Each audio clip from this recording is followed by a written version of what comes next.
God. Should a man, all alone, arise in the name of Baha and put on the armor of his love, him will the Almighty cause to be victorious, though the forces of earth and heaven be arrayed against him.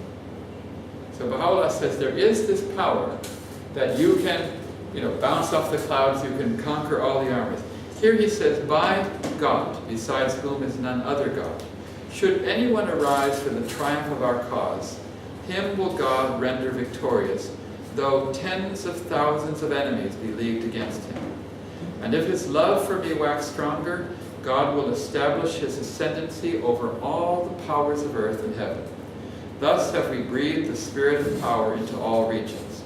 And over again, there's a whole compilation called The Power of Divine Assistance, that is there. The important principle is the concept that we need to be conscious of this power. Otherwise we will not act. You just won't act. And so if you look in the messages of the Universal House of Justice for the last 17 years, they always refer to consciousness of spiritual forces. Not just spiritual forces, but consciousness. Look at it over and over again. So I'll actually show you later on. I have a list of all of the writings of spiritual forces that have. We're going to talk about it later. But always they use the word consciousness, because we are told to be conscious of the fact that this power is available to us. In the statement that Baha'u'llah made, that the House of Justice cited at the beginning of this Rizwan message, it says something very interesting.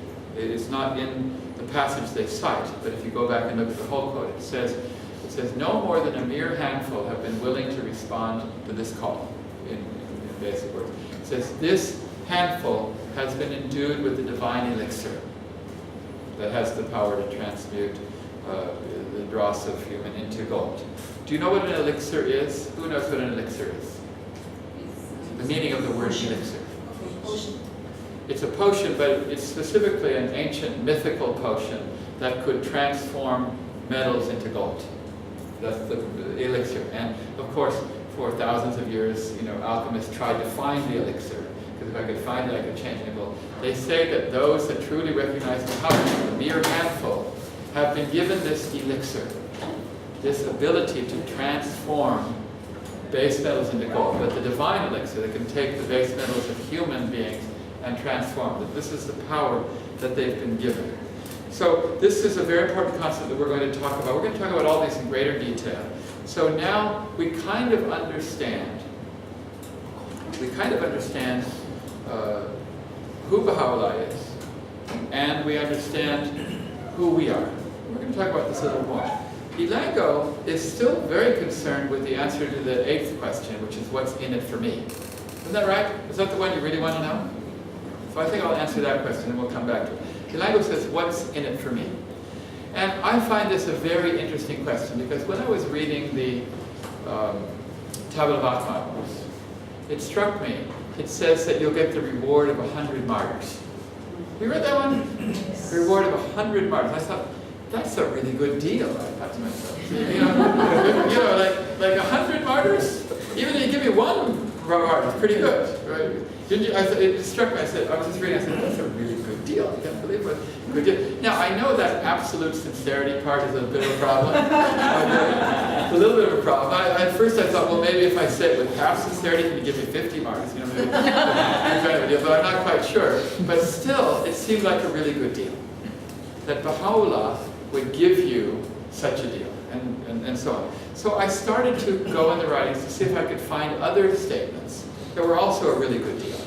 And I started a file, and the was called Really Good Deals. That's what it says, Really Good Deal. And any writing that was a good deal, I thought I'd quote. So I'm going to read you some of these good deals that Baha'u'llah says. Here's one. He says, this is a revelation under which if a man shed for its sake one drop of blood, myriads of oceans will be his recompense. That's a good deal. Think about this. What's the difference between a drop and an ocean? It's a pretty big difference, one drop. So you shed one drop of blood, and you get an ocean of recompense. But he doesn't say one ocean. He said myriads of oceans. Myriads or millions of oceans. So, is that not a good deal? Yeah. If you went down, Chinatown in the store, and they said, I'll give you an ocean for a drop, you say, that's a good deal. Would you agree? How many of you like good deals? Who likes good deals? Raise your hand if you're Persian, obviously. Absolutely. We like a good deal. And Baha'u'llah has given us a great deal. One drop of blood. Let's read it. This is from my file, Good Deals file. He says, make mention of me on my earth, that in heaven I may remember thee. That's a good deal. You mention God. Yeah, he's God and everybody. You mention, and then he mentions you. It doesn't seem fair, does it? If anyone mentions you, you probably like it. But if your boss mentions you in front of all the employees, do you really like that? Or your teacher mentions you in front of all the students? God says, all you got to do is mention me, which is not so hard. Then he's going to mention you? Talk about a good deal. Okay? And then he says, thus shall mine eyes and thine be solaced. In other words, we'll both be made happy. Now, I can understand how, God can make me happy, but I'm going to make him happy by mentioning him? It's a good deal. Here's another one. And this one I already read. The station which he who hath truly recognized this revelation will attain is the same as the one ordained for the prophets of the house of Israel, as are not regarded as manifestations. The same as Daniel and Isaiah and Ezekiel. It's not fair. As I said, if you go to the next world, and you go to Daniel, and he says, what did you do to be here with me? And I say, I truly recognize Baha'u'llah. Daniel says, that's a really good deal. And he says, that's a great deal that you get that. But that's one thing. Let's read another one. Here Baha'u'llah says, arise to serve thy Lord. He verily shall reward thee with a reward which neither the treasures of the earth nor all the possessions of kings and rulers can equal. What's he saying there? Okay, on this side, let's put everything Baha'u'llah says. Put all the treasures of the earth. Can you put them all there? Okay, now put all the possessions of the kings and rulers. Put it over there. And look at it. Okay, and over here, put arising to serve your Lord. Which one do you want? You want this one? Or do you want this one? You used to have a game show. You want the curtain or the box. You remember those? Okay, do you want all the treasures of the earth and all the kings and rulers' possessions? Or do you want to rise and serve your Lord? Well, it so happens that if you rise and serve your Lord, he's going to give you a reward that's greater than that. Is that a good deal? Okay, let's read another one. These are all from my really good deal file. If anyone wants a copy of that, I'll send it to you, because I'm not going to be able to read them all. There's too many of them. Here Baha'u'llah says, one righteous work performed in this day. Okay, one righteous work. How many of you think you can perform one righteous work? Just one? Doesn't seem so hard, does it? Okay. One righteous work performed in this day equaleth all the virtuous acts which for myriads of centuries men have practiced. Does that seem fair? You do one righteous work in this day, and it equals all the virtuous acts which for myriad centuries men have practiced. Take all the things, every good deed that everybody did in the past, all of them, and it's equal to one righteous deed in this day. That's how great this day is. Now, you're definitely going to say to Baha'u'llah, come on, you're exaggerating, don't you? Because, Persians exaggerate too, don't they? You think he's just exaggerating. So you say, Baha'u'llah, you must be exaggerating. You have one righteous deed equaling all the virtuous acts. Baha'u'llah says, nay, we ask forgiveness of God for such a comparison. In fact, it's like even more. I'm not exaggerating, I'm underestimating. He says, for verily the reward which such a deed deserveth is immensely beyond and above the estimate of men. And this has something to do with this day and age. This day and age is so important that he has invested powers in those that arise to serve his cause in this day with rewards that are greater than all the past deeds. Is that a really good deal?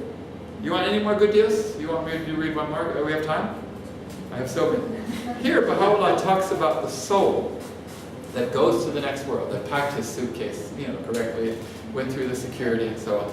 He says the soul that when he's separated from the body has sanctified himself.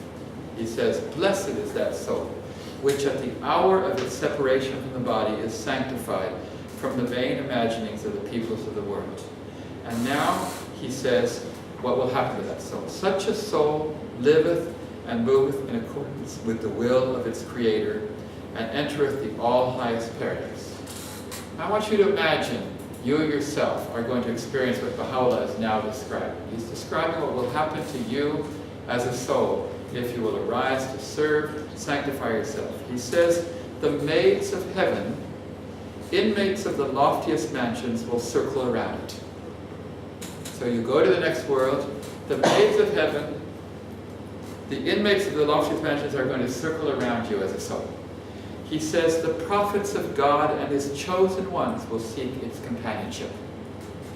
You go to the next world and there's Jesus and Muhammad and Moses and Baha'u'llah and the Bab, and they're seeking your companionship.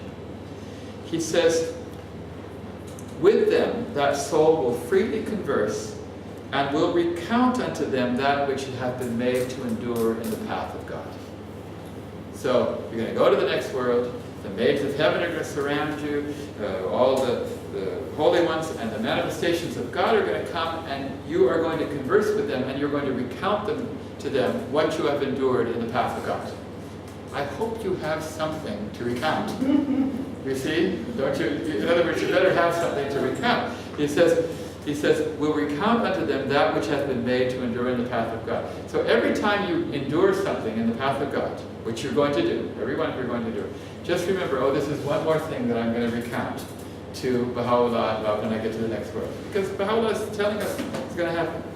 He continues to talk about your station, if you can fulfill this call, answer this call. He says, if any man be told that which hath been ordained for such a soul in the worlds of God, the Lord of the throne on high and of earth below, his whole being will instantly blaze out in his great longing to attain that most exalted, that sanctified and resplendent station. So if anyone were told what will happen, and I could read more, but I think you understand the point, that what's in it for you is unbelievably a good deal. You all love a good deal. You're never going to get offered a better deal, and only 1/10% of the world can respond to this call. But we are told that we have been chosen. So I'm